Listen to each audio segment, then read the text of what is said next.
തെരഞ്ഞെടുപ്പ് കമ്മീഷൻ്റെ വിജ്ഞാപനം വന്നു. സ്പെഷ്യൽ ഇൻറ്റൻസീവ് റിവിഷൻ അഥവാ SIR പ്രഖ്യാപിച്ചു. ബീഹാറിൽ അപ്പീലില്ലാത്ത വിജയകരമായി പൂർത്തിയാക്കാൻ ഞാൻ നേരത്തെ സൂചിപ്പിച്ചതാണ്. അപ്പീലില്ല, അവിടെ ആരും പരാതിക്കാരില്ല, പൂർത്തിയാക്കിയെന്ന് അവർ പറയുന്നത്. ഇന്ത്യൻ പൗരനായിരിക്കണം, ഇന്ത്യൻ സർട്ടിഫിക്കറ്റ് കൊടുക്കണം, പൗരന്റെ സർട്ടിഫിക്കറ്റ് കൊടുക്കണം.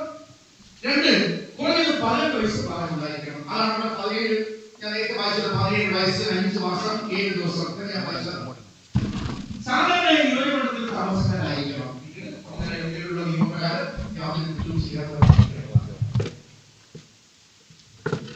നിയമമനുസരിച്ച് വോട്ടർ പട്ടികയിൽ അതൊന്നും നമുക്ക് ആവശ്യമില്ല. ഞാൻ നേരത്തെ പറഞ്ഞതാണ് 51 മുതൽ 2008 വരെ 8 തവണ ഇത് പരിഷ്കരണം നടത്തി. ഇത് ഞാൻ പറഞ്ഞു പോയാണ്.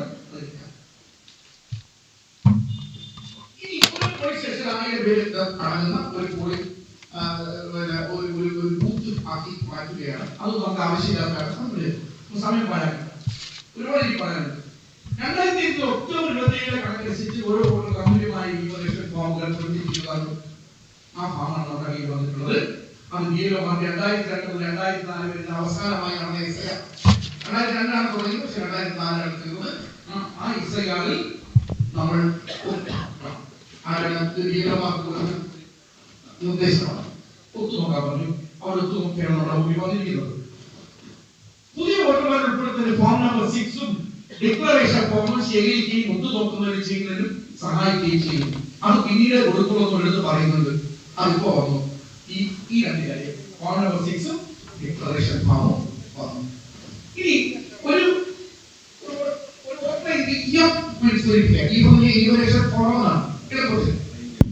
ഇനിമറേഷൻ ഫാറം പൂരിപ്പിക്കാൻ ഒരു BLO നമ്മളെ സഹായിക്കുമെന്നാണ് പറയുന്നത്. സഹായിക്കാൻ അവർക്ക് അറിയണ്ടേ? ഇന്നലെ രാത്രി 10 മണിക്ക് എൻ്റെ വീട്ടടുത്തുള്ള റഷീദ് സാഹിബ് പറഞ്ഞ നല്ല പ്രായമുള്ളൊരു മനുഷ്യനാണ്. അദ്ദേഹം മക്കളെല്ലാം ഞാൻ പഠിപ്പിച്ചതാണ്.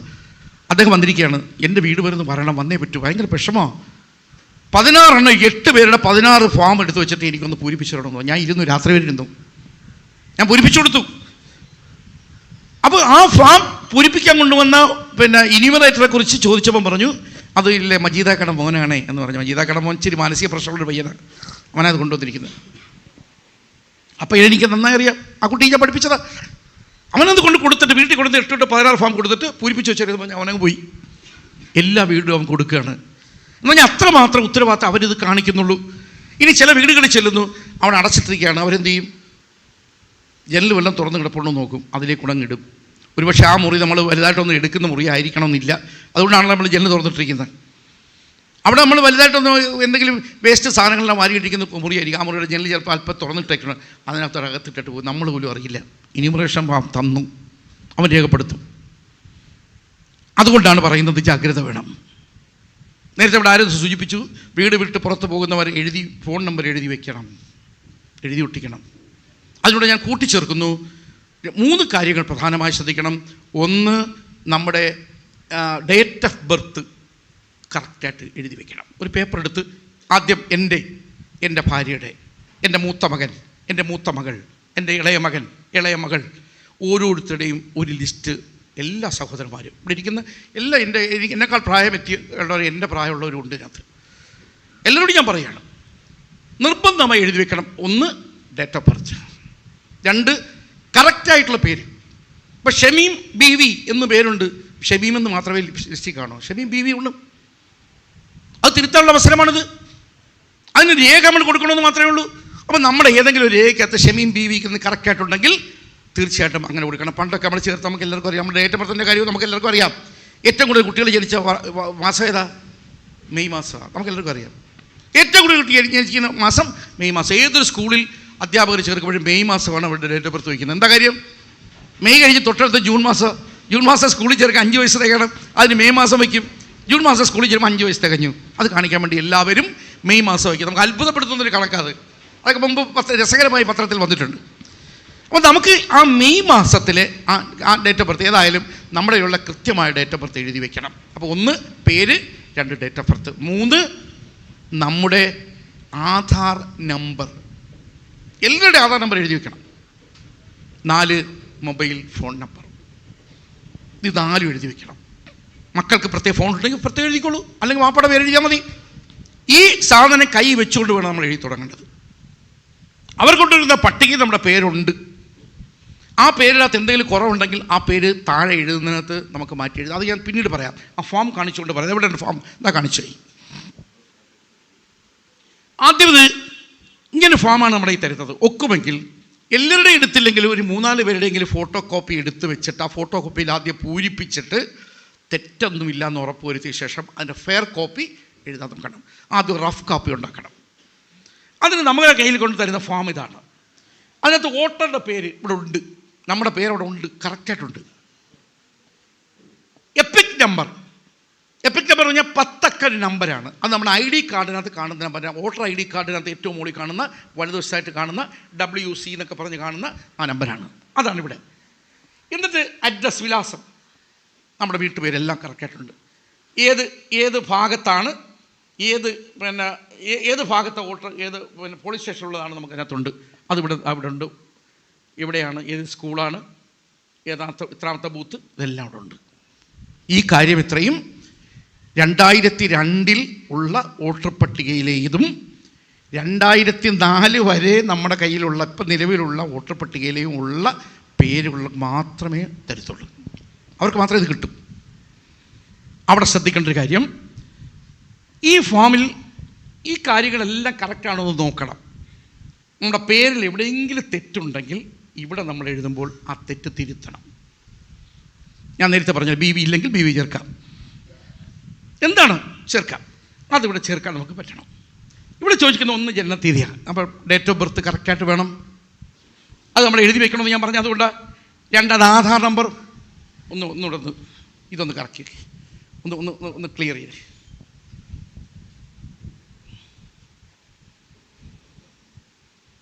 തിരിച്ചിറക്കുക.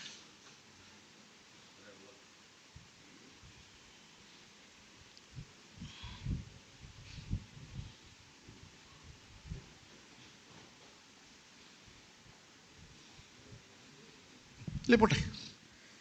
ജനനത്തീയതി, ആധാർ നമ്പർ, മൊബൈൽ നമ്പർ. പിന്നെ ഞാൻ ഒരു കാര്യം കൂടെ പറഞ്ഞു. എന്തായിരുന്നു? Phone number. അപ്പോൾ ജനനത്തീയതി, ആധാർ നമ്പർ, ഫോൺ നമ്പർ. അതോടൊപ്പം നമ്മുടെ പേര്, കൃത്യമായി പേരും എഴുതി വെക്കണം. മാറിപ്പോരുത്. മക്കളുടെ പേര് എല്ലാം എഴുതി, അവരുടെ മൊബൈൽ ഫോൺ, അവരുടെ ആധാർ നമ്പർ അങ്ങനെ എഴുതി ഒരു ഷീറ്റ് ഉണ്ടാക്കി വെക്കണം. നമ്മളെല്ലാവരും ചെയ്യണം. എന്താ ചെയ്യുമോ? നമ്മുടെ വീട്ടിലുള്ള ഏതെങ്കിലും നമ്മുടെ കുട്ടി ഒരു 10ാം ക്ലാസ് വരെ പഠിച്ച കുട്ടി മതി, അവൻ്റെ അടുത്ത് പറഞ്ഞാൽ മതി, നീ ആദ്യം എൻ്റെ പാപ്പയുടെ പേര് എഴുതുമോനെ, പാപ്പയുടെ പേര് എഴുതി. അതിനുശേഷം നമ്മൾ ആധാർ എടുത്ത് കൊടുത്ത് ആധാർ നമ്പർ കൃത്യമായി എഴുതി, വലിയ അക്കത്തിൽ കാണുന്ന ആധാർ നമ്പർ എഴുതിക്കണം, മൊബൈൽ നമ്പർ എഴുതിക്കണം. ഡേറ്റ് ഓഫ് ബർത്ത് ആധാറിലുണ്ട്. പക്ഷേ ആധാറിലെ വോട്ട് പലരുടെയും ആധാർ കാർഡിനകത്ത് വെറും വർഷം മാത്രമേ കാണൂ. നിങ്ങളുടെ പലരുടെയും അങ്ങനെ ആയിരിക്കും. ആധാർ കാർഡ് വെറും വർഷം 1953 എന്ന് മാത്രം കാണും, അല്ലെ 57 എന്ന് പറഞ്ഞ് മാത്രം കാണും. ഡേറ്റ് കാണത്തില്ല.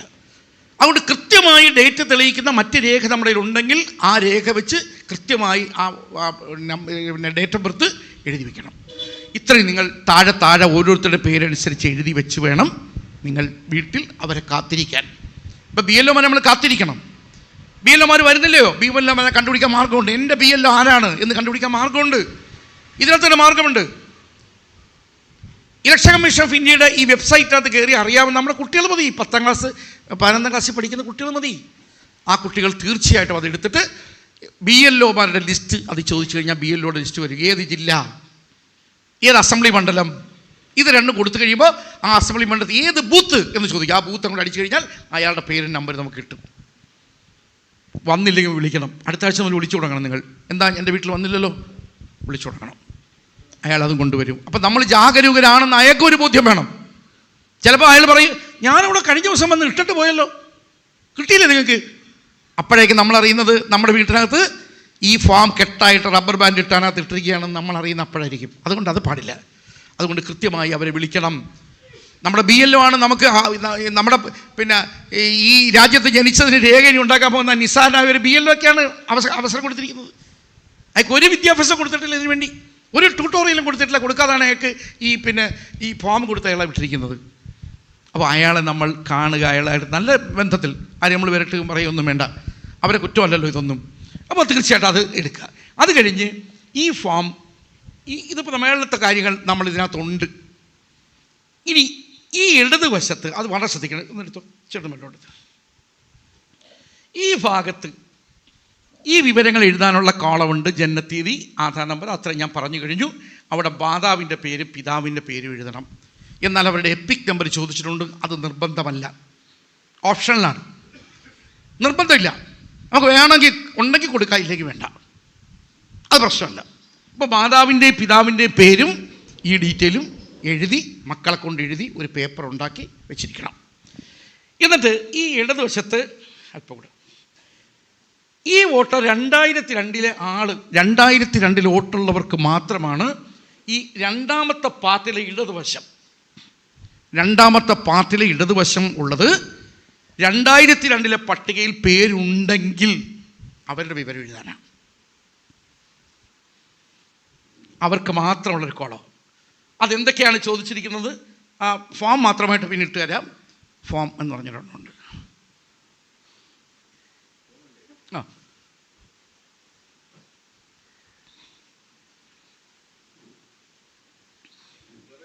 അല്ലല്ല, ഇനിമറേഷൻ ഫോം. അത് പുതിയ ഫോമാണോന്നറിയില്ല. ഇത് ഫോം നമ്പർ 6.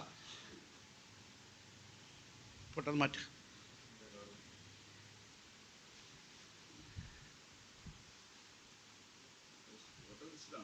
വോട്ടർ ലിസ്റ്റ് അല്ല, ഇതുണ്ട് SIR ഫോം. നോക്കെ, അതാണ് ഇപ്പോൾ ഇട്ടിരിക്കുന്നത്. ആ പോട്ടെ. ഓക്കെ, ഇവിടെ നമ്മൾ ചോദിച്ചിരിക്കുന്നത് വോട്ടറുടെ പേര്. ഏതാ പേര്? മോളിൽ നമ്മുടെ പേര് അച്ചടിച്ച് തന്നിരിക്കുന്ന ആ പേര് തന്നെയാണ് ഇവിടെ എഴുതുന്നത്. അവിടെ ഏതെങ്കിലും അക്ഷരത്തെറ്റുകളോ ഏതെങ്കിലും കൂട്ടിച്ചേർക്കാനോ ഉണ്ടെങ്കിൽ അതിവിടെ ചേർക്കുക. നസറുദ്ദീൻ എന്നുള്ളത് നാസറുദ്ദീൻ എന്നാണ് വേണ്ടത്. നസറുദ്ദീൻ എന്ന് അടിച്ചിട്ടുള്ളൂ. അവിടെ ഒരു ദീർഘം കൂടെ കൊടുത്ത് നാസറുദ്ദീൻ എന്നെഴുതാം. അത് കഴിഞ്ഞ് എപ്പിക് നമ്പർ അത് മേളിലുണ്ട്. നമ്മുടെ എപ്പിക് നമ്പർ മേളിലുണ്ട്. നമ്മുടെ ID കാർഡിലുള്ള എപ്പിക് നമ്പർ കറക്റ്റ് ആണെങ്കിൽ ആ എപ്പിക് നമ്പർ ഒന്ന് നോക്കിയിട്ട് എഴുതുക. ബന്ധുവിൻ്റെ പേര് അവിടെ ഇപ്പോൾ ഒരു പ്രത്യേകത, ഇപ്പം നേരത്തെ പറഞ്ഞില്ലേ ആ കാര്യമാണ്. ബന്ധുവിൻ്റെ പേര് വാപ്പയുടെയോ ഉമ്മയുടെയോ ഉമ്മാടെ വാപ്പയുടെയോ വാപ്പാടെ വാപ്പയുടെയോ ഉമ്മാടെയോ ഒക്കെയുള്ള പേരുകൾ എഴുതാം. ഇനി വേണമെങ്കിൽ അവിടെയുള്ള മുതിർന്ന ഒരു അംഗത്തിൻ്റെ വേണമെങ്കിൽ എഴുതാം എന്നാണ് ഇതുവരെ കൊടുത്ത നിർദ്ദേശം. പക്ഷേ ഇപ്പോൾ ഇന്നിറങ്ങിയ പത്രത്തിനകത്ത് കൊടുത്തിരിക്കുന്നു. ഒരു BL ഇട്ട് കൊടുത്തതാണ് അദ്ദേഹത്തിന്, ആ സഹോദരൻ ഇട്ട് കൊടുത്തതാണ്. എന്താ പേര്? നിസാർ സാഹിബിന് ആ BL ഇട്ട് കൊടുത്തിരിക്കുന്നത്. അതിനകത്ത് പറയുന്നുണ്ട് വാപ്പ, ഉമ്മ, ഉപ്പുപ്പ, ഉമ്മ, ഈ 4 പേരെ അഭാവമെന്ന്. അവർക്ക് 4 പേരുടെയെങ്കിലും ആരുടെയെങ്കിലും ഒരാളുടെ പേര് അവിടെ വെക്കേണ്ടത് എന്തായാലും ഉണ്ടാവുമല്ലോ. അത് വലിയ പ്രശ്നമുള്ള കാര്യമല്ല. ഞാൻ നോക്കിയിട്ട് അത്ര പ്രശ്നമില്ല. കാര്യം അതെന്തായാലും നമുക്ക് വാപ്പായും ഉമ്മയും വാപ്പാടെ വാപ്പയും ഉമ്മയുടെ വാപ്പയൊക്കെ നമുക്കുണ്ട്. അപ്പോൾ തീർച്ചയായിട്ടും അവരുടെ പേര് ഈ പട്ടികയിലുണ്ടാവും. ആ പട്ടികയിൽ അവരുടെ ബന്ധുവിൻ്റെ പേര് അവിടെ വെക്കണം. ജില്ലാ, സംസ്ഥാനം, വേറെ ഒന്നും പ്രശ്നമില്ല. ബാക്കി ആ ഫോം തീർന്നു. ഇനി 2002 വോട്ടർ പട്ടികയിലല്ല പേര്, 2024 വോട്ടർ പട്ടികയിലാണ് പേര് എന്നുള്ളത് കൊണ്ടാണ് നമ്മുടെ ഇത് തരുന്നതെങ്കിൽ ഇത് രണ്ടാമത്തെ ഇതിനകത്ത് എഴുതുകയും അവിടെയും ഇതുപോലെ ബന്ധുവിൻ്റെ പേര് വയ്ക്കുകയും വേണം. അവിടെ ഞാനൊരു കാര്യം കൂടെ കൂട്ടിച്ചേർക്കുന്നു. ആ ബന്ധുവിൻ്റെ വോട്ടർ പട്ടികയിലെ ബന്ധുവിൻ്റെ പേര് കൊടുത്തിരിക്കുന്നത് പോലെ തന്നെ അവിടെയും വെക്കണം. മാറ്റി എഴുതണ്ട, അത് തന്നെ എഴുതണം. അതിനകത്ത് ചെറിയൊരു അബദ്ധം കിടപ്പുണ്ടെന്നുള്ളത് ഞാൻ ഊഹിച്ചിട്ടാണ് പറയുന്നത്. ആ പേര് തന്നെ എഴുതണം. അത് നമുക്ക് മാറ്റാൻ പറ്റുന്ന കാര്യമില്ലല്ലോ. നമ്മുടെ വാപ്പയുടെ ഉമ്മയുടെ പേര് നമുക്ക് മാറ്റേണ്ട കാര്യമില്ല. നമ്മൾ അതുപോലെ എഴുതുന്നു. ഇല്ല, വേണ്ട. മാതാവിൻ്റെ പിതാവിൻ്റെ പേര് നമ്മൾ ബന്ധു എന്നവർ വെച്ചിരിക്കുന്നത് എന്താ? ചിലരെ ദത്തെടുത്ത് വളർത്തുന്നവരുണ്ടാവും. ചിലപ്പം പിന്നെ ആങ്ങളുടെ വീട്ടിൽ നിന്ന് സഹോദരി നേരത്തെ അസുഖക്കാരിയാണെന്നുകൊണ്ട് ആങ്ങളുടെ വീട്ടിൽ നിന്ന് വളർന്നത്, ചിലപ്പോൾ അവരുടെ പേരിൻ്റെ കൂടെ ആയിരിക്കും അത് കിടക്കുന്നത്. അങ്ങനെയൊക്കെ വരുന്നത് മാത്രമേ ഉള്ളൂ ആ പ്രശ്നം. നമുക്ക് ഈ സംശയങ്ങളെല്ലാം കൂടി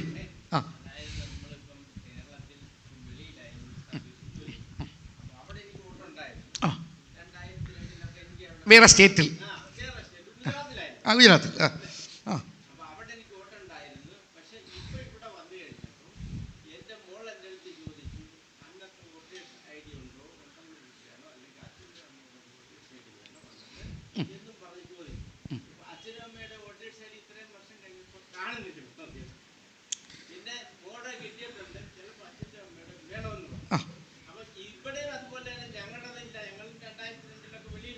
യെസ്.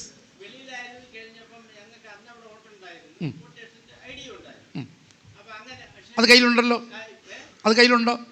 ഇല്ല. ആ,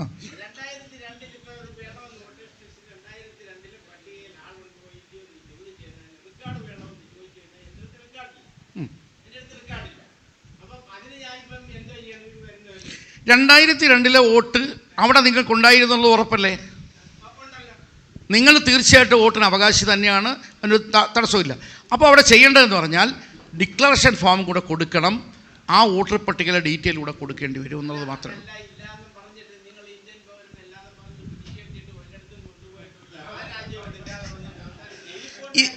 ഇത് പ്രത്യേകമായ ഒരു കേസാണ്.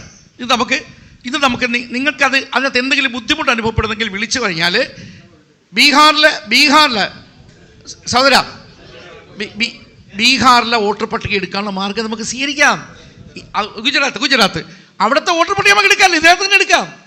ഏത് സ്റ്റേറ്റ്, ഏത് ജില്ല, ഏത് അസംബ്ലി മണ്ഡലം, ഏത് ബൂത്ത് എന്ന നിലയിൽ തന്നെ അവിടുത്തെ വോട്ടർ പട്ടിക നമുക്ക് എടുക്കാം, അതിലെ ഡീറ്റെയിൽ നമുക്ക് എടുക്കാം. ഈ കാര്യങ്ങൾ പൂർത്തിയാക്കാനും പറ്റും, നിങ്ങൾ ഒന്നും കൊണ്ട് പേടിക്കണ്ട. ഓക്കെ, അടുത്ത. അപ്പോഴേ ഞാൻ സത്യം ഒരു മിനിറ്റ് ഒന്ന് പറഞ്ഞോട്ടെ. ഞാനിപ്പോൾ ഒരുപാട് കാര്യങ്ങൾ നിങ്ങളുടെ ഈ സംശയ ദൂരീകരണത്തിനുള്ള വേറെ കുറേ കാര്യങ്ങൾ എനിക്ക് ചെയ്തു തീർക്കാനുണ്ട്. അത് ചെയ്ത് തീർത്ത ശേഷം നിങ്ങൾക്ക് സംശയം ഉണ്ടെങ്കിൽ പറയുന്നതായിരിക്കും. ആ സംശയം അവിടെ തീരുമെങ്കിൽ അങ്ങ് തീരുമല്ലോ. അത് കഴിഞ്ഞുള്ള സംശയം ചോദിച്ചാൽ പോരെ. എന്തായാലും എഴുന്നേറ്റല്ലോ, ഇതുകൂടെ പറഞ്ഞു. പറഞ്ഞോ.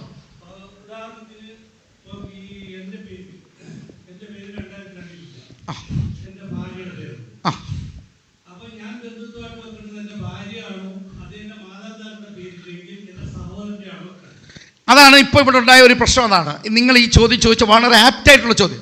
അതായത് നമ്മുടെ വാപ്പയുടെ ഉമ്മയുടെ പേര് വെക്കുന്നതാണ് ഇപ്പോൾ അവർ പറയുന്നതിനകത്തുള്ളത്. നേരത്തെ പറയുന്നത് ബന്ധു എന്ന് വെച്ചാൽ മതി, ബന്ധു എന്ന് പറഞ്ഞാൽ വെച്ചാൽ മതി. അത് അതിനകത്തൊരു വാക്ക് തന്നെ പറയുന്നുണ്ട്, നമ്മുടെ ഇണ എന്ന നിലയിൽ ഒരു വാക്ക് പറയുന്നുണ്ടല്ലോ. ബന്ധുവല്ല, പങ്കാളി. നമ്മുടെ പങ്കാളി എന്ന് പറയുന്നുണ്ട്. പങ്കാളി ആരാ? ഭാര്യ. മനസ്സിലായേ? അത് വെക്കാമെന്നാണ് പറഞ്ഞിരുന്നത്. പക്ഷെ ഇന്ന് ഇപ്പോൾ ഇറങ്ങിയിരിക്കുന്നതിനകത്ത് ഒരെണ്ണം പറയുന്നു, വാപ്പയുടെ ഉമ്മയുടെയോ വാപ്പാടെ ഉമ്മയുടെ വാപ്പ, ഉപ്പുപ്പായ ഉമ്മ, അങ്ങനെ വെക്കാം. ഇന്നലെ ഞാൻ BLO എടുത്ത് ചോദിച്ചപ്പോൾ എൻ്റെ അടുത്ത് പറഞ്ഞത് മാതാപിതാക്കളില്ലെങ്കിൽ ഭാര്യയുടെ അല്ല വെക്കേണ്ടത്, സഹോദരൻ്റെ. കാരണം വാപ്പ എൻ്റെ സഹോദരൻ്റെ വാപ്പ ഇബ്രാഹിം കുട്ടി എന്നുള്ളത് എൻ്റെതും ഇബ്രാഹിം കുട്ടി എന്നുള്ളത് അതിനകത്ത് വരും. അപ്പോൾ അങ്ങനെ പേരുണ്ടോ? അങ്ങനെ ഉണ്ടോ പേര്? അതിനകത്ത് കിടപ്പുണ്ടല്ലോ, ജ്യേഷ്ഠന്റെ പേരുണ്ടല്ലോ. ജ്യേഷ്ഠന്റെ പേരുണ്ട്. നമ്മുടെ കയ്യിൽ ഇപ്പൊ കിട്ടിയത് വെച്ച് നമുക്ക് അത് എഴുതാൻ പറ്റും. അതാണ് സത്യം. നമ്മളിപ്പോൾ ഇതുവരെ എഴുതിക്കൊണ്ടിരുന്നത് അങ്ങനെ തന്നെയാണ്. ഇന്ന് കിട്ടിയൊരു നിർദ്ദേശമാണ്. അത് തീർച്ചയായിട്ടും ഒന്നുകൂടെ ക്ലാരിഫൈ ചെയ്തിട്ട് നിങ്ങൾ ഈ നമ്പർ സുനിൽ സാറിൻ്റെ ഷിഹാബ് സാഹിബിനെ കൊടുത്തു കഴിഞ്ഞാൽ നിങ്ങളെ തീർച്ചയായിട്ടും വിളിച്ചത് അറിയിച്ചു. അതുപോലെ ഒരു കാര്യങ്ങളുണ്ട്. ഇപ്പോൾ ഈ മാതാവിൻ്റെ പേരുണ്ട്, ഭർത്താവിൻ്റെ ഇല്ല. മക്കളുടെ പേര് എഴുതുമ്പോൾ ബന്ധു, മാതാവ്, അതാണോ എഴുതേണ്ടത്? മാതാവ് എഴുതേണ്ടത്. മാതാവ് പിതാവിൻ്റെ പേര് തന്നെ എഴുതേണ്ടത് മക്കളുടെ പേര് എഴുതുമ്പോൾ. അങ്ങനെ തന്നെയാണ്, ഒരു മാറ്റവും വേണ്ട. മക്കളുടെ പേര് എഴുതുമ്പോൾ ബന്ധു ഇത് കാണിക്കുന്ന വാപ്പ അല്ലെ ഉമ്മ തന്നെ കാണിക്കണം. അതിൽ 2002 ഉൾപ്പെട്ടവരുടെ അല്ലേ എഴുതാവത്തുള്ളൂ, അത്രേ ഉള്ളൂ. ശരി, ഓക്കെ. അപ്പോൾ ഇനി ഞാൻ ഒരു കാര്യം ചെയ്യാം. നമുക്ക് ഇതിൻ്റെ മൊത്തം ഇത് തീർന്ന ശേഷം ഇതിനകത്ത് സംശയ ദൂരീകരണത്തിന് ഒരുപാട് മാർഗ്ഗങ്ങൾ വരുന്നുണ്ട്. അത് മൊത്തം തീർത്തിട്ട് പിന്നെ അതിനകത്ത് എന്തെങ്കിലും സംശയം ഉണ്ടെങ്കിൽ ചോദിക്കുകയാണെങ്കിൽ കുറച്ച് സംശയം കുറഞ്ഞു കിട്ടും. ഇപ്പോൾ ചോദിച്ചുകൊണ്ടിരുന്നാൽ അത് പറയാനും പറ്റില്ല, ഇത് തീരത്തുമില്ല. ശരി സാർ, ഒന്നെടുത്ത്. അത് കഴിഞ്ഞ് 2 കാര്യം ഇവിടെ പറയാനുണ്ട്. അല്ല, ഞാൻ എത്ര സമയം, ഇന്ന് വൈകുന്നേരം 4 മണിക്ക് അടുത്ത ക്ലാസ്സുള്ളൂ എനിക്ക്. എത്ര സമയം വേണമെങ്കിലും ഞങ്ങളോടൊപ്പം ചിലവഴിക്കാം. സംശയങ്ങൾ നമുക്ക് ദീർഘിച്ചിട്ട് ഞങ്ങൾ 3 പേരും കൂടെ ഒന്ന് പോവുള്ളൂ. നോക്കൂ, ഈ ഫോമിനകത്ത് നമ്മുടെ ഡീറ്റെയിലുകൾ മൊത്തം എഴുതി കഴിഞ്ഞ് ഭാഗം ക്രമ നമ്പരൊക്കെ എഴുതി കഴിഞ്ഞാൽ അവിടെ നിങ്ങൾ ശ്രദ്ധിക്കേണ്ട ഒരു കാര്യമുണ്ട്. പ്ലീസ്, മുകളിൽ കെടുത്തിരിക്കുന്ന ഒരു ക്രമ നമ്പറുണ്ട്, ഭാഗം നമ്പരും ഉണ്ട്. ഏറ്റവും മുകളിൽ പ്രിൻ്റ് ചെയ്ത് വരുന്നത് അതിൽ ചിലപ്പോൾ 16 ആണെങ്കിൽ എൻ്റെത് അങ്ങനെയായിരുന്നു. എൻ്റെത് 16 പ്രിൻ്റ് ചെയ്ത് വന്നത്. പക്ഷേ ഇപ്പോഴത്തെ വോട്ടർ പട്ടികയിൽ എൻ്റെ പേര് കിടക്കുന്നത് 26-ാമത്തായിട്ടാണ് നമ്പർ. 10 പേരോട് അധികം കയറിയിരിക്കുന്നു. അപ്പോൾ ഇവിടെ 2 നമ്പർ ആയിരിക്കുമെന്നുള്ള കാര്യം ശ്രദ്ധിക്കണം. അതിൽ യാതൊരു തെറ്റുമില്ല. ഇനി ഈ ഫോം, ഫോട്ടോ വെച്ച ഫോം നമ്മുടെ ഈ 2 എണ്ണമാണ് നമുക്ക് തരുന്നത്. 2 ഫോം തരും. അതിൽ ഒരു ഫോം യഥാർത്ഥ റെസിപ്റ്റാണ്. നമ്മളിപ്പോൾ സർക്കാർ ദിവസന്മാർ ഒരുപാടുണ്ട്, എനിക്കറിയാം, ഒരുപാട് പേരുണ്ട്. നമ്മളെല്ലാം ചെയ്യുന്നത് എന്താ? നമ്മുടെ മുമ്പിലേക്ക് ഒരു സാധനം കൊണ്ട് തന്നാൽ, നമ്മുടെ ഓഫീസിലേക്ക് നമ്മുടെ മുമ്പിലേക്ക് ഒരു കാര്യം, ഒരു അപേക്ഷ കൊണ്ട് തന്നാൽ നമ്മൾ എന്ത് ചെയ്യും? അതിൻ്റെ ഒരു ഫോട്ടോസ്റ്റാറ്റ് എടുത്തോണ്ടാ പറയും. ഫോട്ടോസ്റ്റാറ്റ് എടുത്തോണ്ട് പറയും. എന്നിട്ട് നമ്മളെന്ത് ആ അപേക്ഷ വാങ്ങിച്ച് വെച്ചിട്ട് ഫോട്ടോസ്റ്റാറ്റ് നമ്മൾ സ്വീകരിച്ചെന്ന് എഴുതി തിരിച്ചു കൊടുക്കും. അതേപോലെ ഈ വോട്ടർ പട്ടികയിൽ 2 ഫോം തരുന്നുണ്ട്. അതിൽ ഒരു ഫോം പൂരിപ്പിച്ച് നമ്മൾക്കുള്ളതും ഒരു ഫോം BLOക്ക് കൊണ്ടുപോകാനുള്ളതുമാണ്. എന്നാൽ 2 ഫോമിനകത്തും നമ്മൾ ഒപ്പിട്ടിരിക്കണം. 2 ഫോമിൻ്റെ അടിയിൽ BLO വെരിഫൈഡ് എന്ന നിലയിൽ ഒപ്പിട്ടിരിക്കണം. നമ്മുടെ ഇരിക്കുന്ന ഫോമിനകത്ത് നമ്മൾ ഒപ്പിട്ടില്ല, നമുക്ക് പിന്നെ ഒപ്പിടാമല്ലോ, നമ്മൾ വെച്ച് മാറ്റി. അതിൻ്റെ താഴെ BLOയുടെ ഒപ്പില്ലെങ്കിലോ നമുക്ക് നാളെ ഒരു പ്രശ്നം വന്നാൽ BLO തിരക്കി നടക്കണം. അതുകൊണ്ട് ഫോം നമ്മൾ കൈപ്പറ്റുമ്പോൾ നമ്മുടെ ഒപ്പ് 2 ഫോമിൽ വിട്ടു, BLOയുടെ ഒപ്പ് 2 ഫോമിൽ ഇട്ടു എന്ന് ഉറപ്പുവരുത്തണം. എന്നിട്ട് ഒരു ഫോം തിരിച്ചു വാങ്ങിച്ച് ഒരു ഫയലിൽ എവിടെയെങ്കിലും ചുരുട്ടി കൂട്ടി എവിടെയെങ്കിലും വെച്ച് മറന്നു പോകാതിരിക്കണം. അതൊരു ഫയലിലോ ഒരു പഴയ കുട്ടികളുടെ നോട്ട്ബുക്ക് കാണും, അതിൻ്റെ ഉപയോഗം കഴിഞ്ഞ് എഴുതി തീർന്ന് കഴിഞ്ഞിട്ടുണ്ടെങ്കിൽ അതിൻ്റെ അകത്തുള്ള പേപ്പറിലെ വലിച്ചു കഴിഞ്ഞ ബൈൻഡ് മാത്രം എടുത്തിട്ട് ഇത് അതിനകത്ത് വെച്ച് ഒരു ഫയൽ പോലെ സൂക്ഷിച്ചിരിക്കുക.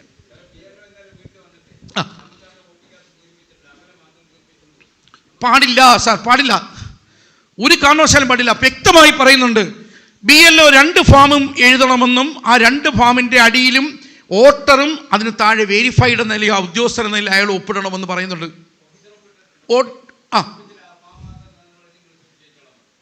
പൂരിപ്പിച്ചോളാം പറഞ്ഞു. അതെ, അത് ശരിയാണ്. ഞാൻ ഇന്ന് പറഞ്ഞില്ലേ, ഇപ്പോൾ ആദ്യം ഞാൻ പറഞ്ഞില്ലേ, 16 എഴുതാൻ ഞാൻ കഥ പറഞ്ഞില്ലേ, അവിടെ കൊണ്ട് കൊടുത്തിട്ട് അയാൾക്ക് പോയി. ആ BLOക്ക് എത്ര ഉത്തരവാദിത്തമുള്ള അയാൾ അവിടെ കൊണ്ട് കൊടുത്തിട്ട് അയാൾ പോയി. ആ BLO ഒപ്പിടിച്ചില്ല, എഴുതിയതുമില്ല, ഒന്നും എഴുതിയിട്ടില്ല, അവിടെ കൊണ്ട് കൊടുത്തിട്ടൊക്കെ പോയിരിക്കുക. ഇത് അവർ പിന്നെ കൊണ്ടു നടന്ന് വോട്ട് ഇതാ ഇത്ര പേര് ശ്രമിക്കും, നമുക്കറിയാമല്ലോ. നമ്മളിപ്പോൾ ശ്രമിച്ചേ പറ്റൂ. നമുക്ക് വോട്ട് ചെയ്യാനുള്ള അവകാശമല്ല ഇവിടെ. മുമ്പൊക്കെയാണ് രാഷ്ട്രീയ പാർട്ടിക്കാർ വന്ന് പറഞ്ഞ് നിങ്ങളെ വോട്ടില്ല കേട്ടോ, ഒന്ന് വോട്ട് ചേർക്കണമെന്ന് പറഞ്ഞാൽ പിന്നെയുള്ള ആർഡറേ എന്ന് നമ്മൾ തിരിച്ചയക്കും. ഇപ്പം അങ്ങനെ അയക്കാൻ പറ്റില്ല. ഇപ്പം നമ്മുടെ അവകാശമാണ്, നമ്മുടെ അവകാശ സംരക്ഷണമാണ്. അതുകൊണ്ട് നമ്മുടെ വോട്ട് ചേർക്കാൻ നിർബന്ധമായി നമ്മൾ കൂട്ടുന്നേ പറ്റൂ. അപ്പോൾ വോട്ട് ചേർക്കാൻ ഇപ്പോൾ നേരത്തെ ആ സഹോദരൻ പറഞ്ഞതുപോലെ അങ്ങനെ കൊണ്ടു തന്നിട്ടുണ്ടെങ്കിൽ അത് എഴുതി നമ്മളെ പൂർത്തിയാക്കിയ ശേഷം BLO വിളിച്ചു വരുത്തി. BLOമാർക്ക് കൊടുത്തിരിക്കുന്ന നിർദ്ദേശം 3 തവണയാണ് ഒരു വോട്ടറെ കാണാൻ പറഞ്ഞിരിക്കുന്നത്. 3 തവണ വീട്ടിൽ പോകണമെന്നാണ്, മിനിമം 3 തവണ പോകണമെന്നാണ് പറഞ്ഞിരിക്കുന്നത്. അപ്പോൾ 3 തവണ പോകണം എന്ന് പറഞ്ഞാൽ ആദ്യം ആൾ കൊണ്ട് തന്നിട്ട് പോയി. ഇനി രണ്ടാമത് വരുമ്പോൾ ഞാൻ ഈ പറഞ്ഞ പോലെ പേപ്പർ എടുത്ത് കൃത്യമായി എഴുതി വെച്ച് അയാളുടെ മുമ്പിൽ വെച്ച് അതിനെ പൂരിപ്പിച്ച് നമ്മൾ ഒപ്പിട്ട് കൊടുത്ത് അയാളെ കൊണ്ട് ഒപ്പിടിച്ച് നമ്മൾ ഒപ്പിട്ട പേപ്പർ അയാൾക്ക് കൊടുക്കുന്നു. അയാളും നമ്മൾ ഒപ്പിട്ട പേപ്പർ നമ്മൾ വാങ്ങിച്ചു വയ്ക്കുന്നു. അയാളെ ഇരിക്കുന്ന പേപ്പറിന് നമ്മൾ ഒപ്പ് വേണം, നമ്മുടെ ഒപ്പം വേണം, അയാളുടെ ഒപ്പം വേണം. അപ്പോൾ 2 ഒരുപോലെ ഇരിക്കണം. ഫോട്ടോസ്റ്റാറ്റാണ്, അതൊരു റെസിപ്റ്റ് പോലെ സൂക്ഷിച്ച് നമ്മളിൽ വെക്കണമെന്നാണ് കർശനമായ നിർദ്ദേശമുണ്ട്. അത് നമ്മൾ ചെയ്തിരിക്കണം. നാളെ ഒരു സമയത്ത് എന്ത് പ്രശ്നം ഉണ്ടെങ്കിലും ഈ സാധനമാണ് പ്രധാനം. അതുകൊണ്ട് ഞാൻ ആദ്യം സൂചിപ്പിച്ചതുപോലെ വോട്ടർ പട്ടിക എഴുതുന്നതിന് മുമ്പ് ഒരു ഫോട്ടോസ്റ്റാറ്റ് എടുത്ത് വെച്ചാൽ ആ ഫോട്ടോസ്റ്റാറ്റിൽ എഴുതിയ ശേഷം അതെല്ലാം കറക്റ്റാണെന്ന് ഉറപ്പുവരുത്തിയ ശേഷം മാത്രം അതിൻ്റെ ഫെയർ കോപ്പി എഴുതാൻ ശ്രമിക്കുക. 1. 2, വോട്ടർ പട്ടിക ഈ ഫോം പൂരിപ്പിക്കുമ്പോൾ അതിനടിയിൽ ഒപ്പിടാനും BLO കൊണ്ട് ഒപ്പിടിപ്പിക്കാനും മറക്കരുത്. ഒരെണ്ണം നമ്മുടെ ഈ സൂക്ഷിക്കാൻ മറക്കരുത്. ഇത്രയും കാര്യങ്ങൾ ശ്രദ്ധിക്കണം. ഞാൻ ഫോമിനെ കുറിച്ച് എല്ലാ കാര്യങ്ങളും സമഗ്രമായി പറഞ്ഞിട്ടുണ്ട്. ഇനി എന്തെങ്കിലും സംശയം ഉണ്ടെങ്കിൽ നമുക്ക് പിന്നീട് തെളിയിക്കാം. അതോടൊപ്പം തന്നെ ഏറ്റവും അവസാനത്തെ കോളത്തിൽ ഇതിനകത്ത് നിർദ്ദേശത്തിൽ പറയുന്നതാണ്, നമ്മളെ ഫോട്ടോ എടുത്തത് പണ്ടുള്ളൊരു ഫോട്ടോ ആണ്. ഒരു 40-50 വർഷത്തിന് മുമ്പുള്ളൊരു ഫോട്ടോ, നമ്മൾ ചെറുപ്പക്കാരനായിട്ടിരിക്കുന്നുള്ള ഫോട്ടോ ആയിരിക്കും ഉള്ളത്. നമ്മളൊരു പുതിയ ഫോട്ടോ ഒട്ടിക്കണം, അതിന് അവകാശം നമുക്കുണ്ട്. നിലവിലെ ഫോട്ടോ പതിക്കാനൊരു കോളമുണ്ട്. ഇവിടെ നമ്മുടെ ഫോട്ടോ ഉണ്ട്, ഇവിടെ നമ്മുടെ ഫോട്ടോ അടിച്ചാൽ വരുന്നത്. അപ്പം നമുക്ക് തോന്നുന്നു ആ ഫോട്ടോ മാറ്റി നമുക്കൊരു പുതിയ ഫോട്ടോ വേണം, ഒരു കളർ ഫോട്ടോ കൊടുത്താൽ അവർ ഇവിടെ ഒട്ടിച്ചു കൊണ്ട് പോകും. അതിൻ്റെ ഒരു കോപ്പി നമ്മളോട് ഒട്ടിച്ച് വെച്ചേക്കണം. അല്ല BLO ഒട്ടിക്കുന്ന ഫാമിൽ മാത്രം മതി നമുക്ക് കൊടുക്കരുത്. 2 ഫോട്ടോ എടുത്ത് വെക്കണം. ഒരു ഫോട്ടോ അവരുടെ ഫാമിൽ ഒട്ടിച്ചു കൊടുക്കണം, ഒരു ഫോട്ടോ നമ്മളതിൽ എടുത്ത് വെക്കണം. കാരണം ഇതിൻ്റെ ഒരു ഫോട്ടോ കോപ്പി നാളെ ചോദിക്കും. അതിനകത്ത് ഫോട്ടോ ഇല്ലെങ്കിൽ അവിടെ നമ്മൾ കബളിപ്പിച്ചെന്ന് വരും. അതുകൊണ്ട് ഫോട്ടോ അതിനകത്ത് ഒട്ടിച്ചു കൊടുക്കുക. ഓക്കെ, ഇത്രയും കാര്യമാണ് ഈ പട്ടികയുമായിട്ട് ബന്ധപ്പെടുന്ന കാര്യങ്ങളിൽ ഉള്ളത്. ഇനി 2002 പട്ടിക ഇല്ലാത്ത വോട്ടർമാരാണെങ്കിൽ അവരുടെ ബന്ധു 2002 ഉണ്ടെങ്കിൽ ആ വിവരങ്ങൾ ഇവിടെ എഴുതുക. ഞാൻ നേരത്തെ പറഞ്ഞു ചോദിച്ചില്ലേ, ആ കാര്യമാണ്. 2002 വോട്ടർ പട്ടികയിലില്ല, പക്ഷേ 2024 വോട്ടർ പട്ടികയിലുണ്ട്. അതുകൊണ്ടാണ് ആ പടം ഒട്ടിച്ച ഫോട്ടോ നമുക്ക് തന്നത്. അതിനകത്ത് എന്ത് ചെയ്യണം? 2002 വോട്ടർ പട്ടികയിലുള്ള ഓർമ്മയില്ലേ നേരത്തെ നിങ്ങൾ ചോദിച്ച അതേ ചോദ്യം, ആ ചോദ്യമാണ് ഉത്തരം. ഒരാൾ മരിച്ചു പോയാൽ രണ്ടാമത്തെ ആളുടെ പേര് എഴുതുക. അതുപോലെ പോയി BLOമാർക്ക് ഒരു നിർദ്ദേശം കൊടുക്കുന്നുണ്ട്. മരണപ്പെട്ടിട്ട് പോയ ഒരാളുണ്ടെങ്കിൽ, നമ്മുടെ വീട്ടിൽ എത്രയും പേര് മരണപ്പെട്ടിട്ടുണ്ടാവുമല്ലോ, ആ മരണപ്പെട്ട പേരുടെ ഫോട്ടോ ഒട്ടിച്ച പേപ്പർ ഇവിടെ വന്നിട്ടുണ്ടെങ്കിൽ അദ്ദേഹം മരണപ്പെട്ടു എന്ന് രേഖപ്പെടുത്തി അത് പ്രത്യേകമായി സൂക്ഷിച്ച് വയ്ക്കാൻ BLOമാർക്ക് നിർദ്ദേശം കൊടുത്തിട്ടുണ്ട്. മരിച്ചവരുടെ പേര് ഒഴിവാക്കാൻ വേണ്ടിയാണത്. ഡിലീറ്റ് ചെയ്യണം, ലിസ്റ്റിൽ നിന്ന് ഡിലീറ്റ് ചെയ്യാൻ വേണ്ടിയാണ്. അപ്പോൾ മരിച്ചുപോയവരുടെ പേര് വിവരം എഴുതി, നമ്മളിപ്പോൾ പ്രത്യേകിച്ച് അവന് മരിച്ചുപോയതിന് ഡെത്ത് സർട്ടിഫിക്കറ്റ് ഒന്നും കൊടുക്കേണ്ട കാര്യമൊന്നുമില്ല. നമ്മൾ പറയുന്നു ഡിക്ലറേഷനാണ്. വേണമെങ്കിൽ ഡിക്ലറേഷൻ നമ്മൾ പിന്നീട് സബ്മിറ്റ് ചെയ്യാം. നമ്മൾ അവരോട് പറയുന്നു, ഞാൻ എൻ്റെ വാപ്പ മരണപ്പെട്ടു പോയതാണ്, ഞാൻ എഴുതി കൊടുത്തു, മരണപ്പെട്ടു പോയി, അവർ രേഖപ്പെടുത്തി അത് പ്രത്യേകം സൂക്ഷിക്കും. രണ്ടുപേരുടെ എഴുതി വയ്ക്കും, എഴുതണം. അതാണ് ഇതുവരെ വന്ന നിർദ്ദേശം. വാപ്പയുടെയും ഉമ്മയുടെയും പേരില്ലെങ്കിൽ അവിടെയുള്ള മുതിർന്ന അംഗം ഒപ്പിട്ട് കൊടുത്താൽ മതി എന്നാണ് നിർദ്ദേശം കൊടുത്തിരിക്കുന്നത്. മുതിർന്ന അംഗം ഒപ്പിട്ട് കൊടുത്താൽ മതി എന്നാണ്. ആ മുതിർന്ന അംഗം നമ്മളാണെങ്കിലോ നമ്മുടെ പേര് തന്നെ എഴുതേണ്ടി വരും, അത്രയേ ഉള്ളൂ. ഉണ്ട്, മരണപ്പെട്ടു പോയി, ഞാനത് തന്നെ പറയാം. വാപ്പയുടെ ഉമ്മയുടെ പേര് എഴുതുകയും ബ്രാക്കറ്റ് മരണപ്പെട്ടവരാണെന്ന് എഴുതുകയും വേണം. എന്തിനാ ഞാൻ ചോദിക്കട്ടെ, ഈ വാപ്പയുടെ ഉമ്മയുടെ പേര് അവിടെ എഴുതാൻ പറയുന്നത് എന്തിനു വേണ്ടിയാണെന്നറിയോ? ഈ വോട്ടർ പട്ടികയിൽ സീരിയലായിട്ട് ആ കുടുംബങ്ങളുടെ പേരിനകത്ത് അച്ചടിച്ച് വരാൻ വേണ്ടിയാണ് അത് ആവശ്യപ്പെടുന്നത്. അതിൻ്റെ രേഖ നമുക്ക് പിന്നീട് ആവശ്യപ്പെട്ടാൽ ഇത് അപ്ലോഡ് ചെയ്ത സമയത്ത് എന്തെങ്കിലും കമ്പ്യൂട്ടർ എററായിട്ട് പറയുന്നുണ്ടെങ്കിൽ അന്ന് മരണ സർട്ടിഫിക്കറ്റ് നമ്മൾ ഹാജരാക്കേണ്ടി വന്നാൽ നമുക്ക് അന്ന് ഹാജരാക്കിയാൽ മതി. ഇങ്ങനെ ഇല്ലെങ്കിൽ മരണ സർട്ടിഫിക്കറ്റ് ഞാൻ പറയട്ടെ, ഇപ്പോഴും ഡെത്ത് ആൻഡ് ബർത്ത് രജിസ്റ്റർ ചെയ്യുന്നതിനുള്ള എളുപ്പ വഴിയാണല്ലോ ഇപ്പോഴുള്ളത്. നമ്മൾ ഇപ്പോൾ തന്നെ ബർത്ത് സർട്ടിഫിക്കറ്റ് ഇല്ലാന്ന് പലരും പറയാറുണ്ട്. പക്ഷേ നമുക്കറിയാം 1980 ശേഷം 82 ശേഷം പിന്നെ നമ്മൾ ഈ ഡെത്തും ബർത്തും നമ്മുടെ തദ്ദേശ സ്വയംഭരണ സ്ഥാപനങ്ങളിൽ രജിസ്റ്റർ ചെയ്യാൻ രജിസ്റ്റർ വെച്ചിട്ടുണ്ട്. അവർ വയ്ക്കും. ആശുപത്രിയിലാണ് പ്രസവിച്ചതെങ്കിൽ ആശുപത്രിയുടെ മുമ്പിൽ തന്നെ കിയോസ്ക് വെച്ചിട്ടുണ്ട്. ആ കിയോസ്കിൽ നമ്മുടെ കുട്ടി ജനിച്ച ദിവസം അടിച്ചു കൊടുത്താൽ കൃത്യമായി നമ്മുടെ പേരും ഡീറ്റെയിലും നോക്കിയിട്ട് അവിടെ നിന്ന് ബർത്ത് സർട്ടിഫിക്കറ്റ് നമുക്ക് നേരിട്ട് എടുക്കാം. എവിടെയും പോകണ്ട, വില്ലേജ് ഓഫീസൊന്നും പോകണ്ട, അല്ലാതെ നമുക്ക് അതിൽ നിന്ന് എടുക്കാൻ പറ്റും. ഇനി ചിലർ വീട്ടിലാണ് പ്രസവിച്ചത്, രേഖപ്പെടുത്തിയിട്ടില്ല. അത് ഇന്നത്തെ കാലത്ത് വളരെ കുറവാണത്. 80 മുതൽ ഇപ്പുറത്തോട്ട് വന്നപ്പോൾ നമ്മളാളെല്ലാം ബോധവൽക്കരണമായി. 80-ന് ശേഷം മിക്കവാറും എല്ലാവരും ബർത്തും ഡെത്തും രജിസ്റ്റർ ചെയ്തിരിക്കും. അപൂർവമായി നഷ്ടപ്പെട്ടിട്ടുണ്ടെങ്കിൽ അതൊരു പ്രത്യേക കേസാണ്. ഇല്ല, കാണത്തില്ല. അവര് അവരുടെ ബർത്ത് വേണ്ടല്ലോ, ഇവിടെ ഡെത്താ വേണ്ടത്. ഡെത്ത് രേഖപ്പെടുത്തേണ്ടത് നമ്മളാ. അവർ മരണപ്പെട്ടൊക്കെ പോയില്ലേ, നമ്മളല്ലേ രേഖപ്പെടുത്തേണ്ടത്. ഇവിടെ നമ്മളല്ല. നമ്മൾ രേഖപ്പെടുത്താൻ വിട്ടുപോയിട്ടുണ്ടെങ്കിൽ അത് ചിലപ്പം വേണ്ടി വരുന്നത് ചിലപ്പോൾ അവിടുത്തെ സമീപവാസികളായ 2-3 പേരെ സാക്ഷി നിർത്തിക്കൊണ്ടൊരു ഡിക്ലറേഷൻ കൊടുക്കേണ്ടി വരും. അത് നമുക്ക് അന്നേരം നമുക്ക് നോക്കാം കേട്ടോ.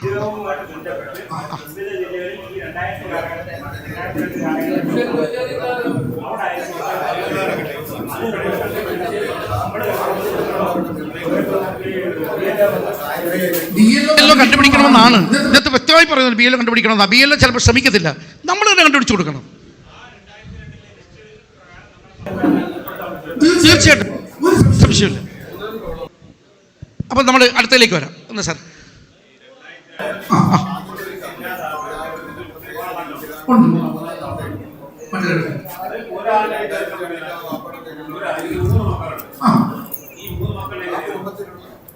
ഫാം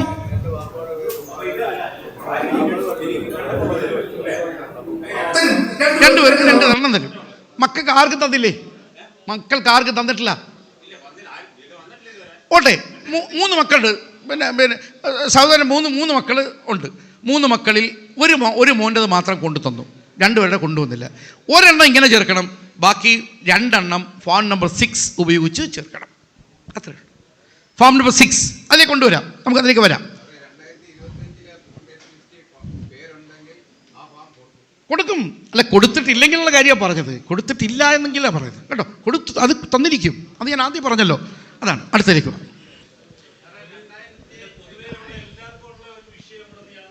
പറഞ്ഞോ. അതായത് ഇപ്പൊ ഈ പഴയ പേര്, ഉദാഹരണത്തിന് റംല, ഇപ്പൊ ഉള്ളത് റംല ബീവി പുതുക്കി ചേർത്ത് റംല ബീവി ആക്കിയിട്ടുണ്ടാവും. ഈ റംല എന്നായിരിക്കും ആദ്യം വോട്ടർ ലിസ്റ്റിൽ കിടക്കുന്നത്. 2002 എഴുതുമ്പോഴ് റംലാന്ന് എഴുതാവുള്ളൂ, റംല ബീവി പേരങ്ങനെ വേണ്ടേ?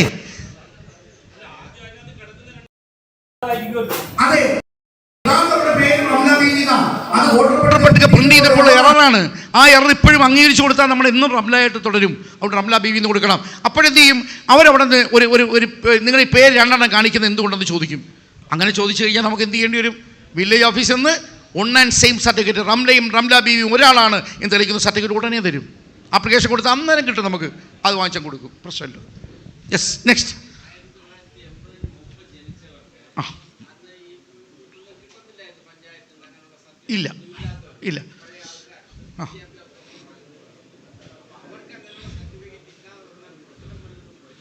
ഇല്ല, ഞാൻ ചോദിക്കട്ടെ, 2080 മുമ്പ് ജനിച്ച ആർക്കെങ്കിലും ഇങ്ങനെ സർട്ടിഫിക്കറ്റ് ഇല്ലെങ്കിലും അവർക്കൊരു ആധാർ ഉണ്ടല്ലോ, ആധാരത്തിൽ ഡേറ്റ് ഓഫ് ബർത്ത് ഉണ്ടല്ലോ.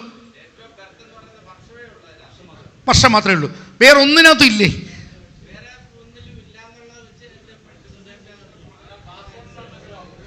പാസ്പോർട്ട് അംഗീകരിക്കപ്പെടുന്ന രേഖയാണ്. ആ കാണും കാണും. ഞാൻ ചോദിക്കട്ടെ, അങ്ങനെ ഇല്ലാത്ത പ്രായമെത്തിയവർ പാസ്പോർട്ട് ഉള്ളവരിലാണോ? ഇവിടെ ഹജ്ജ് ഉംറയ്ക്ക് പോകുമ്പോൾ പാസ്പോർട്ട് എടുക്കുന്ന മിക്കവാറും എല്ലാം പ്രായമെത്തിയവരാണ്. അവിടെയൊക്കെ അതിനകത്ത് ഡേറ്റ് ഓഫ് ബർത്ത് കൊടുത്തിട്ടുണ്ട്. ആ ഡേറ്റ് ഓഫ് ബർത്ത് കാണിച്ചാൽ മതി. ഒരിക്കലും ഡേറ്റ് ഓഫ് ബർത്ത് തെളിയിക്കുന്ന സർട്ടിഫിക്കറ്റ് 80 മുമ്പുള്ളത് ഹാജരാക്കാൻ പ്രയാസമാണ്. അവരുടെ സ്കൂൾ സർട്ടിഫിക്കറ്റ് അല്ലെങ്കിൽ നമ്മുടെ സ്കൂളിലെ പിന്നെ അഡ്മിഷൻ രജിസ്റ്ററിൻ്റെ അബ്സ്ട്രാക്റ്റ്, അത് മാത്രമേ ഹാജരാക്കാൻ പറ്റൂ. സ്കൂളിൽ നമ്മുടെ അഡ്മിഷൻ രജിസ്റ്റർ ഉണ്ട്, അതിന് അബ്സ്ട്രാക്റ്റ് കിട്ടും. അത് 10 രൂപ അടച്ചിട്ട് നമ്മൾ അബ്സ്ട്രാക്റ്റ് അപേക്ഷിച്ചാൽ സ്കൂളിൽ നിന്ന് ഇവിടെ നിന്ന് തന്നെ, ഈ സ്കൂളിൽ നിന്ന് തന്നെ എഴുതിത്തരും. അബ്സ്ട്രാക്റ്റ് കിട്ടും നമുക്ക്, അത് നമ്മുടെ രേഖയായിട്ട് നമുക്ക് കാണിക്കാൻ നമുക്ക് പറ്റും. ഓക്കെ, അപ്പം അടുത്ത ഇനിയാണ് നമ്മുടെ സംശയങ്ങൾ തീർക്കാനുള്ള മാർഗ്ഗം. കുറേ പേര് പോയി, എന്തുപറ്റി? ഇവരെല്ലാം ഇത് കേട്ട് കണ്ടു കഴിഞ്ഞവരായിരിക്കും. Yes yes yes, okay okay, ശരി, എടുത്തോ, മേളോട്ടേക്ക് പോട്ടെ. ഇത് നമ്മളിപ്പോൾ കണ്ട ഫോമാണ്. അടുത്ത 3 എല്ലാവർക്കും ഇന്യൂമറേഷൻ ഫോം വിതരണം ചെയ്യേണ്ടതുണ്ടോ? 2025 ഒക്ടോബർ 27 വരെയുള്ള വോട്ടർ പട്ടികയിൽ പേരുള്ള എല്ലാവർക്കും ഫോട്ടോ വെച്ചുള്ള ഇന്യൂമറേഷൻ ഫോം തരും. ഇത് ഇന്യൂമറേറ്റർമാർക്ക് കൊടുത്ത ഒരു കൈപ്പുസ്തകമാണ്. അതിൽ പറയുന്നുണ്ട്, ഞാൻ നേരത്തെ പറഞ്ഞതാ, അത് ഒരു വ്യക്തമായി ഇവിടെ കൊടുത്തിട്ടുണ്ട്. അടുത്തത്, ഇന്യൂമറേഷൻ ഫോം ഫില്ല് ചെയ്യേണ്ടത് എങ്ങനെ? അത് ഞാനിവിടെ പറഞ്ഞു കഴിഞ്ഞതാണ്. എങ്കിലും നമുക്കൊന്നുകൂടെ എടുക്കാം. 2025 ഒക്ടോബർ വോട്ടർ പട്ടികയിലുള്ള എല്ലാവർക്കും ഇന്യൂമറേഷൻ ഫോം നൽകണം. അതായത് BLOക്ക് ലഭിക്കുന്ന എല്ലാ ഇന്യൂമറേഷൻ ഫോമുകളും വിതരണം ചെയ്യണം. ഒരു തരത്തിൽ വിതരണം ചെയ്യാൻ കഴിയാത്ത ഫോമുകൾ അക്കാരണം രേഖപ്പെടുത്തി കയ്യിൽ സൂക്ഷിക്കണം. ഒരു വീട്ടിൽ ചെന്നു അടച്ചിട്ടിരിക്കുന്നു, കൊടുക്കാൻ യാതൊരു മാർഗ്ഗമില്ല. അവരുടെ ഫോൺ നമ്പർ അടുത്ത വീട്ടിൽ നിന്ന് വാങ്ങിച്ചു, വിളിച്ചു, കിട്ടുന്നില്ല, ഒരു മാർഗ്ഗവും ഇല്ല എന്ന് കണ്ടാൽ ആ ഫോം കയ്യിൽ സൂക്ഷിച്ചു വെക്കണം. കാരണം ആ വോട്ടർക്ക് നാളെ അവകാശപ്പെടുമ്പോൾ ഇത് കൊടുക്കണം. അതുകൊണ്ട് മാറ്റി വയ്ക്കുക. എന്ത് കാരണമാണെന്ന് എഴുതി രേഖപ്പെടുത്തി വയ്ക്കാൻ പറഞ്ഞത്. ഞാൻ എൻ്റെ കുട്ടിയെടുത്ത് ഞാൻ പറഞ്ഞു, നിങ്ങൾ അങ്ങനെ എഴുതി വയ്ക്കുന്നെങ്കിൽ എൻ്റെ പോലെ പെൻസിൽ എഴുതി വെച്ചാൽ ആ പെൻസിൽ വെച്ചേ എഴുതാവൂ. ഈ ഫോമിനകത്ത് എന്ത് കാരണമെന്ന് എഴുതി വെക്കണം. കൊടുക്കാൻ പറയുമ്പോൾ മാത്രമേ അത് പേന കൊണ്ട് എഴുതാവൂ, അതുവരെ പെൻസിൽ വെച്ച് എഴുതാവൂ. നാളെ ഈ അവരെ ഒന്ന് ചോദിച്ചാൽ നിങ്ങൾക്ക് ഈ ഫോം കൊടുക്കാൻ പറ്റും, അതിന് മുമ്പ് തന്നെ. അതുകൊണ്ട് പെൻസിൽ വെച്ച് എഴുതാൻ മായ്ച്ചു കളയാം. ഇനിമറേഷൻ ഫോം ഫില്ല് ചെയ്യേണ്ടത് എങ്ങനെ? ആദ്യ ഭാഗത്തിന് അവസാന കോളത്തിൽ ഒരു ഫോട്ടോ ഒട്ടിക്കുക. ഞാൻ ഇപ്പോൾ പറഞ്ഞു തന്നതാണ്. നമുക്കൊരു കളർ ഫോട്ടോ വേണമെങ്കിൽ ഒട്ടിക്കാം. വോട്ടറുടെ നിലവിലുള്ള വിവരങ്ങൾ അതിന് താഴെ എഴുതുക, അതിന് താഴെ SIR വിവരങ്ങൾ ചേർക്കുക. അതൊക്കെ കഴിഞ്ഞു. മുമ്പത്തെ SIR വിവരങ്ങൾ പൂരിപ്പിക്കുന്ന ഇങ്ങനെ. ലഭിച്ച ഫോം ഏത് വ്യക്തിയുടെയാണോ ആ വോട്ടർ 2002 വോട്ടർ പട്ടികയിൽ ഉണ്ടെങ്കിൽ അന്നത്തെ വിവരങ്ങൾ ഇടതുവശത്ത് എഴുതുക. 2002 വോട്ടർ പട്ടികയിൽ വോട്ടർ ഇല്ലെങ്കിൽ വോട്ടറുടെ ബന്ധുവിൻ്റെ വിവരം വലതുവശത്ത് എഴുതുക. നേരത്തെ പറഞ്ഞിരിക്കാം, ക്ലിയറായി. നെക്സ്റ്റ്, ഇതൊക്കെ ഞാൻ നേരത്തെ പറഞ്ഞു കഴിഞ്ഞതാണ്.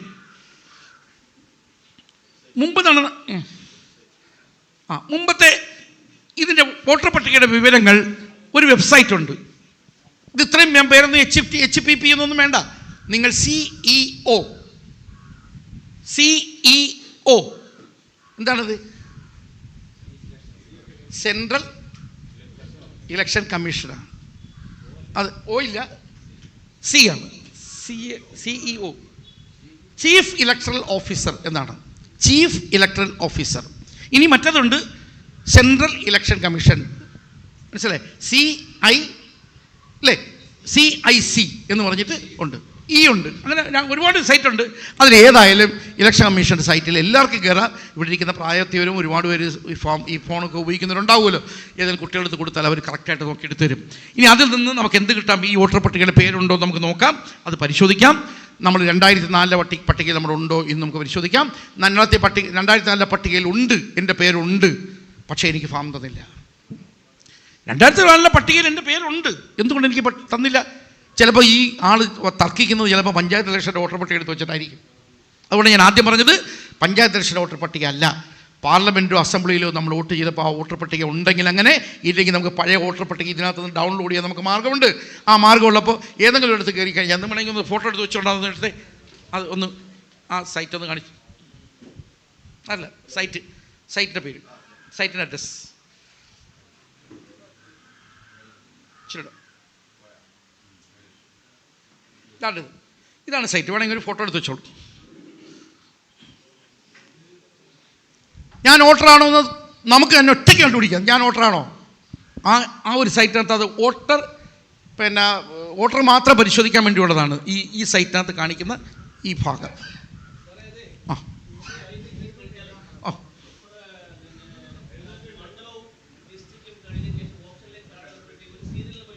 ചോദിക്കുന്നുണ്ട്. അപ്പോൾ ആവുന്നില്ല. ID കാർഡിലല്ല, സീരിയൽ നമ്പറല്ല ചോദിക്കുന്നത്. വോട്ടർ ID-യിൽ വോട്ടർ പട്ടികയില്ലേ, ആ പട്ടികയ്ക്കൊരു ഭാഗം എന്ന് പറഞ്ഞിട്ടുണ്ടല്ലോ, പാർട്ട്. ആ പാർട്ടാണ് ചോദിക്കുന്നത്. ആ പാർട്ട് നമ്പറാണ്. അതായത് നമുക്കറിയാം, ഒരു പഞ്ചായത്തിൽ ഒരു വാർഡിൽ 4 ബൂത്ത് ഉണ്ടെന്ന് വെച്ചോ. ചിലപ്പോൾ 3 ബൂത്ത് കാണും, ചിലപ്പോൾ 4 ബൂത്ത് കാണും. കോർപ്പറേഷൻ ഞങ്ങൾ അവിടെയൊക്കെയാണ് 5 ബൂത്തുണ്ട്. ആ ഒരു ഭാഗത്ത് ഒരു പാർട്ട് നമ്പറുണ്ട്. ആ നമ്പറാണ് വേണ്ടത്. ഇവിടെ ഇപ്പോൾ എന്താണ്, ഇത് കോർപ്പറേഷൻ്റെതല്ല, ഇത് അസംബ്ലിയുടെയാണ്. ഈ അസംബ്ലിയിൽ എന്തുണ്ട്, ഒരു മണ്ഡലത്തിനൊരു നമ്പറുണ്ട്. എൻ്റെ മണ്ഡലം 20 125. ഇവിടുത്തെ ഈ മണ്ഡലത്തിൻ്റെ നമ്പർ അറിയാം, 122. ചവറ മണ്ഡലം 122. 122 ചവറ എന്ന് പറഞ്ഞാൽ അടിച്ചാൽ 122 ചവറ വരുമ്പോൾ നമ്മൾ നോക്കണം, നമ്മൾ വോട്ട് ചെയ്ത ബൂത്ത് ഏതാണ് നമുക്കറിയാമല്ലോ. നമ്മൾ കശുവണ്ടി ഫാക്ടറി ആയിരിക്കാം, ഒരു സ്കൂളായിരിക്കാം. ആ സ്കൂളിൻ്റെ അവിടെ ഡൗൺലോഡ് എന്നൊരുപതുണ്ട്. ഡൗൺലോഡ് അടിച്ചു കഴിഞ്ഞാൽ ആ പട്ടിക മുഴുവൻ നമ്മുടെ മുമ്പിലേക്ക് കിട്ടും. വേഗത കിട്ടും. നല്ല സ്പീഡാണ്. ഇലക്ഷൻ കമ്മീഷൻ്റെ സൈറ്റിന് ഭയങ്കര സ്പീഡാണ്. ചില സമയത്ത് അത് ഹാങ് ആവുന്നുണ്ടാവും. കാരണം ലോകമെമ്പാടുള്ള ആളുകൾ നോക്കിക്കൊണ്ടിരിക്കുക. ലോകമെമ്പാടുള്ള നമ്മളെ മക്കളൊക്കെ വിദേശത്ത് നിൽക്കുന്നവരൊക്കെ അവിടെ ഇരുന്ന് നോക്കുന്നുണ്ടാവും. അപ്പോൾ ഹാങ് ആവാൻ സാധ്യതയുണ്ട്. എങ്കിലും ഹാങ് ആവുന്നില്ല. സാധാരണ സൈറ്റ് പോലല്ല, ഭയങ്കര സ്പീഡിൽ നമുക്ക് ചെയ്യാവുന്ന ഒരുപാട് സംവിധാനമാണ് അതിനകത്തുള്ളത്. ഇനി അടുത്ത തൊട്ട് മേലെടുത്ത് ഇത് കഴിഞ്ഞല്ലോ. പുതിയ എപ്പിക് നമ്പർ ഫോമിൻ്റെ മുകളിലുണ്ട്. അതുകൊണ്ട് തന്നെ 2002 വോട്ടർ പട്ടികയിൽ ഉണ്ടായിരുന്ന എപ്പിക് നമ്പറാണ് മുൻ SIR വിശദാംശങ്ങളിൽ നൽകേണ്ടത്. എപ്പിക് നമ്പർ എന്ന് പറഞ്ഞാൽ എന്താണെന്ന് മനസ്സിലായല്ലോ. നമ്മുടെ ID കാർഡിനകത്ത് മുകളിൽ കാണുന്ന നമ്പർ. ആ നമ്പർ എവിടെ കാണും? വോട്ടർ പട്ടികയിലും ആ നമ്പറുണ്ട്. ഓക്കെ. മുൻ SIR സമയത്തെ വോട്ടർ പട്ടികയെ പരിശോധിച്ചാൽ അതിനുള്ള വിവരങ്ങളാണ് നൽകേണ്ടത്. ഇന്നത്തെ പട്ടികയിലോ ഇന്ന് നേരിൽ കാണുന്നതോ ആയ വിവരങ്ങളല്ല. മുൻ SIR കാണുന്ന വിവരങ്ങൾ തന്നെയാണ് ഇത് ചെയ്തിരിക്കുന്നത്. തന്നെ നമ്മുടെ വോട്ടർ പട്ടികയിൽ വരുന്ന ആ ലിസ്റ്റ് ഒരു പ്രത്യേക സോഫ്റ്റ്വെയറിൻ്റെ സഹായത്തോടു കൂടി ഈ ഫോമിനകത്തേക്ക് മാറ്റുകയാണ്. അധ്യാപകർക്കറിയാം, പരീക്ഷാ ഫയൽ നമ്മൾ ചെല്ലുമ്പോൾ നമുക്കാണ് കുട്ടികൾ ഓരോ സ്കൂളിലും പരീക്ഷ എഴുതിയവരുടെ മാർക്ക് മുഴുവൻ അങ്ങോട്ട് അപ്ലോഡ് ചെയ്ത് കൊടുത്തു കഴിഞ്ഞാൽ ആ മാർക്കെല്ലാം കൂടെ ചെന്ന് കമ്പ്യൂട്ടർ തന്നെ ഉപയോഗിച്ച് ഈ കുട്ടിക്ക് ജയിക്കാനുള്ള മിനിമം മാർക്ക് ആയിക്കഴിഞ്ഞാൽ താനെ സർട്ടിഫിക്കറ്റ് അങ്ങ് പുറത്തു വരികയാണ്. സർട്ടിഫിക്കറ്റ് ജനറേറ്റ് ചെയ്യുന്ന ഓട്ടോമാറ്റിക്കായിട്ട് ജനറേറ്റ് എന്ന് പറയുന്ന പോലെ ഇവിടെ എങ്ങനെയാണ് ചെയ്യുന്നത്? വോട്ടർ പട്ടിക മൊത്തം ഇട്ട് കഴിഞ്ഞാൽ ഓട്ടോമാറ്റിക്കായിട്ട് ജനറേറ്റ് ചെയ്യുകയാണ് ഈ ഫോം. അതുകൊണ്ട് ഒരു തെറ്റും അതിനകത്ത് വരത്തില്ല. ഈ പട്ടികയ്ക്കകത്ത് എങ്ങനെ പേര് കിടക്കുന്നോ, എന്ത് നമ്പരാണോ, എത്ര പ്രായമാണോ, അത് തന്നെയായിരിക്കും ഫോമിൻ്റെ മേളിൽ കാണുന്നത്. അതിനകത്ത് ആർക്കും ഒന്നും ചെയ്യാനൊക്കില്ല.